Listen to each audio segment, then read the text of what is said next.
Hello and welcome back. In this video today, I'm going to take you through all of my bags and show you what I've packed for full-time travel for essentially 1 year, mostly in Europe. And like I talked about in my last video, my destinations are varied, and so I will be in both cold places and warm places. And the other thing that's a little bit difficult, my packing is a little bit different from most people's, is that I plan to do some hiking. So I am hiking the Lycian way in Turkey, but then after that, I haven't announced this yet, but my second 6-month section in Europe will likely involve more hiking, possibly in some places that are a little bit colder, like Norway or the Balkans, or some of the other European countries, some of the Alps possibly. That's still a little bit of a work in progress, but when I was trying to figure out how to pack, that was probably what gave me the most issues, if you want to call it that. So as you'll see in a minute, what I decided to do was to bring my hiking backpack with me. I figured worst comes to worst, I can always get most of the other gear here, but I wanted to have my hiking backpack. It's lightweight, it's comfortable, it's a 40-liter hyper light mountain gear pack, and I've been using it for years. It looks like complete crap because it's a white backpack and it's gone through the dirt and the mud and everything. Last year, I started my full-time travel in March, and the first thing I did was ride my bike around the US and Canada, and I used that backpack as basically a pannier on my bike, so an additional bag on my bike as well. And it's gotten me through a lot of places. It's gone everywhere with me, and it's a really good backpack. I considered buying more of a, one bag backpack, but a lot of those, from what I could tell, were not very comfortable to hike with, and I do plan on hiking, upwards of at least 350 miles on the Lycian way, and then possibly 100, 200, 300 miles on some of the other hikes in a row. So I didn't really want to sacrifice comfort for that, and I didn't really want to try to buy something while I was abroad for that specific piece of equipment, because it's a good piece of equipment. I've been using it for years. It has a good track record. I just don't want to have to try to shop for something while I'm abroad, as far as that goes. Now, when it comes to some of the other things, as you'll note, I left them behind because I think I can always pick up a cheap one and get by with it. So I decided, since I have quite a few flights before my first hiking trip, I didn't want to try to pack everything into a tiny bag.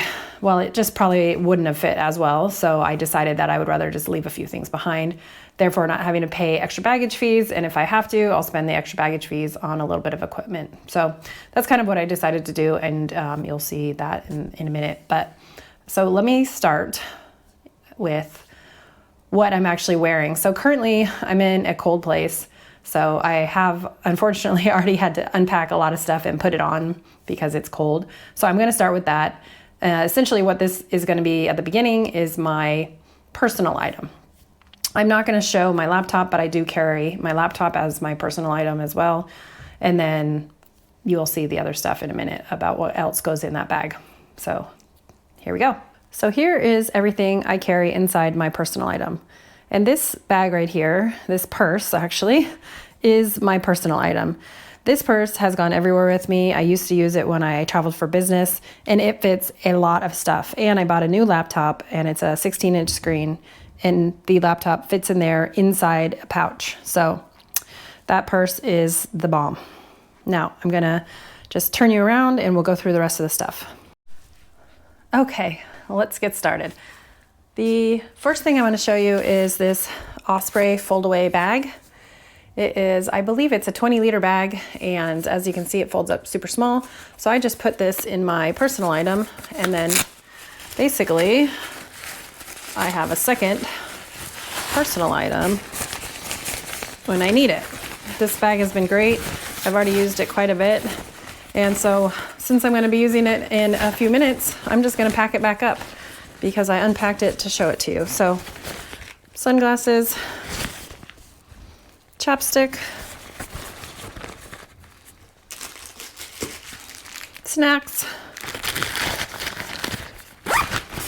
All right. And then I carry around this Eastern European Lonely Planet, only because when I was decluttering, I saw it and I said, you know, this is somewhere I know I'm going to go in the next year. So I'm actually going to keep this book and I can read it, tag it up, rip out pages, leave it behind when I'm done. I do like reading some of the stuff at the beginning. Like for instance, you know, one of my places is Poland, and it just has a nice little blurb at the beginning, tells you when to go. You don't have to keep looking up everything on the internet. And sometimes you don't have service on a bus or whatever. And so I thought I would just keep this for the first, probably I will throw it away before my first flight, which is not for a couple of months still. So I will read it and throw it away or leave it behind or whatever. This is a bottle of water that one of my friends bought, and I said, can I reuse it? Because it's metal. So I'm just going to keep it and use it until, again, I need to get on a flight, and I'll probably just throw it away. I also have a collapsible water bottle, which I think is actually in my purse still. So collapsible water bottle is great. You just fold it up. It barely takes up any room, and then you can fill it up when you're at the airport. So gloves, beanie.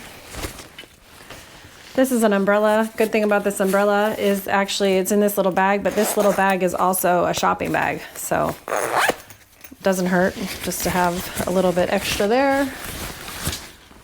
My puffy jacket, which I will just leave out because I'm going to wear in a minute. This is a smart wool sweater, and it's been great for a layer for sure. This is my long sleeve shirt. Again, packs up really small. It's a zipper shirt. It's actually a sunscreen hoodie for hiking. So once I do start hiking, this will be a great addition. The Smartwell sweater, I will probably end up tossing at some point because once the weather starts to get warmer, I won't really need it and I don't need to carry it around. And I got it at a thrift store for like $15 and it has a stain right in the middle of the chest. So really I can't wear it as an outside layer anyway, but that's really unfortunate, but it is what it is. And then last but not least, my trusty fanny pack. Don't leave home without it. So this is great because even though I carry a personal item on the plane, I can just put this on me like this and I can put my jacket over it and you don't even know it's there. And you can get away with carrying a little bit extra. Okay, so now we're going to talk about the other things that go in the main compartment of my bag. Here is everything that goes into my backpack, and there is my backpack. So we'll go all over each of these one by one in a minute. Okay, all right, let's see. First thing I'll start with is underwear, bathing suit, bras, and socks. That's here. I have 5 pairs of socks, 5 pairs of underwear, 1 regular bra, 1 sports bra, and 1 bathing suit. This is the electronics bag. That's Kindle, battery bank, any cords. This does not include, obviously, my camera, which is right there, or my phone, which I think is in my pocket. But otherwise, it's most of my electronics in there. This is kind of like a catch-all bag that was just stuff that I didn't really know what else to do with. This is another Chico bag. It's a little shopping bag. I also have an extra pair of sunglasses. This is where I keep my wallet. You know, I only carry like 2 credit cards and my ID when I'm out and about, and then I just keep my wallet in there. And then some extra Ziploc bags, some cash that I had from my last trips to Europe that I didn't use. So like for instance, I have some Albanian lek, and I have some, I don't even know what else is in there, Turkish lira, that kind of thing. So I'll probably use them on this trip. This bag is basically some laundry detergent sheets, actually this is where the extra Ziploc bags are, and then some extra feminine supplies. This bag is all my clothes. So, well, not all my clothes. This is all my regular casual everyday clothes. So I have 1 pair of shorts, 1 t-shirt, 2 tank tops. I'm wearing 1 tank top, so I have 3 altogether. And 1 pair of sweatpants, black, like joggers, and 1 pair of like capri leggings, which can kind of double as athletic gear if I need them to. This is all my camping stuff. So I am bringing a sleeping pad. I am bringing a sleep sack, a sleep sheet, which is just an extra layer, kind of like a sheet that you can use if you stay in a refugio or a hostel or anything like that when you're hiking. So that gives you an extra layer between you and the blankets. Also, this will help me if I do decide to camp in some colder places. If I don't get like the best quality sleeping bag, then it adds about 10 degrees onto your sleeping bag rating. This is also my rain gear, so rain jacket and rain pants. This is just a dry bag, and currently I have a little bit of laundry in there because this is going to be my laundry bag. And then also you can use it to do laundry in, so it can keep stuff dry, or you can just put water and laundry detergent in here, shake it up, do your laundry in there instead of having to do it in the sink. So, and then this will be good for when I'm backpacking as well. I may need it for something. Just as a side note, I always do carry a couple of trash bags with me when I'm backpacking because the worst thing would be getting something wet. So I just have a black trash bag and a white trash bag with me just in case. This is just a little baggie in case I want to put anything in it. And then this is all my running gear. So I know that I want to try to stay active when I'm traveling, and so that's very important to me. But I don't want to take too much, but it does take up a lot of room. I'm wearing my shoes. I'm just going to be that American with the tennis shoes for walking around. This is a running vest. It has water, 1.5 liters. And so this could also be good if I was just walking around town or whatever. I mean, if I wanted to have water and not carry an actual a different backpack. Also, I have a little windbreaker, which is similar to the sleep sheet. It just adds like 10 degrees. So it's kind of a nice layer. Hat, one pair of shorts, one tank top, one short sleeve shirt. I'll just have to wash them a lot, but I didn't want to bring too much. And the 5 pairs of socks that I'm bringing are pretty much mostly because I'm running. Toiletry bag, kind of self-explanatory, but I have TSA pre, but they don't really do that in other countries. So I just keep the liquids in the Ziploc bag and put them inside the main bag, but everything else is dry, so it all goes in one. And last but not least, just a pair of flip-flops. So this is my only second pair of shoes. So otherwise it's just sneakers and flip-flops. And that's it. That's everything. So I can go over any of these things in more detail later, but for now, that's pretty much it, what I pack.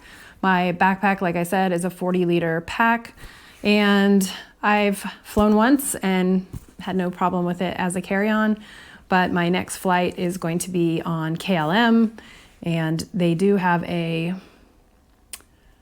have to check the limit for, I think it's 20 kilos. That seems like quite a lot. I'll have to check their weight limit, but it was a little more generous than some of the others. I know I booked one on Baltic Air, and that one was 8. And I think Ryanair was 12. Again, don't quote me. Anyway, I think if I have to, I can just wear an extra layer. But in most cases, I did pay for a carry-on bag of some size. Also, the size of the bag, it's not exactly within specifications, but I'm really hoping since it's a backpack, they won't notice the extra inch or whatever. And it's not really very heavy. The heaviest thing I have is my computer, which is in my personal item. So we'll see how it goes. I'll report back and see if I have any issues flying any of the airlines that I'm gonna fly. Like I said, I'm flying KLM, I'm flying Ryanair, and I'm flying Turkish Air, and I'm flying Air Baltic. Those are the ones I booked so far. So we'll see if I have any issues with the carry-on restrictions for those. Actually, I thought I would pack it all in there as a final and show you what it looks like all packed up.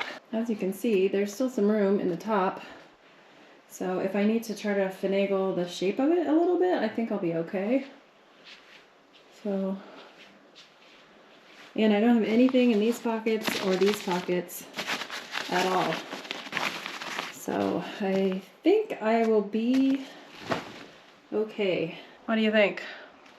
Thank you for watching. If you have any comments about anything that I've brought or what you normally pack for carry-on when you're traveling, especially in Europe, I'd love to hear them, and hopefully you will follow along for the next video, which will probably be my first destination. So stay tuned, and thank you for watching, and happy travels.